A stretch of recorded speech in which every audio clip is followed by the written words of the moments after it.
You clicked on this video for a reason, to join your friends in Core Keeper without connection errors, missing invites, or getting stuck at the menu. I got you, so stick with me. I'll show the exact ways to join, what has to match, and the fixes if it doesn't work the first time. First, make sure everyone is on the same platform and version. Core Keeper multiplayer works best when all players are fully updated. Even a tiny version mismatch will block joining, so check for updates before you try anything else.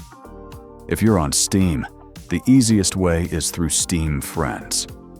One player hosts a world with multiplayer enabled, then opens their Steam Friends list and sends an invite. Accept it, and you'll load straight into their world. No codes needed. You can also join by game ID.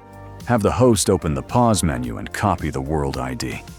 From the Core Keeper main menu, choose Join Game, paste the ID, and connect. This is clutch if invites don't pop or you're joining from another region. For console or cross-network play, everyone must be signed into their platform service and have online play enabled. NAT or privacy settings can block invites, so if it fails, double-check those first. If joining fails, quick fixes that work. Restart the game, recopy the game ID, disable VPNs, and have the host re-enable multiplayer from the pause menu. Most connection issues clear instantly after that. If this video helped you, hit the like and sub.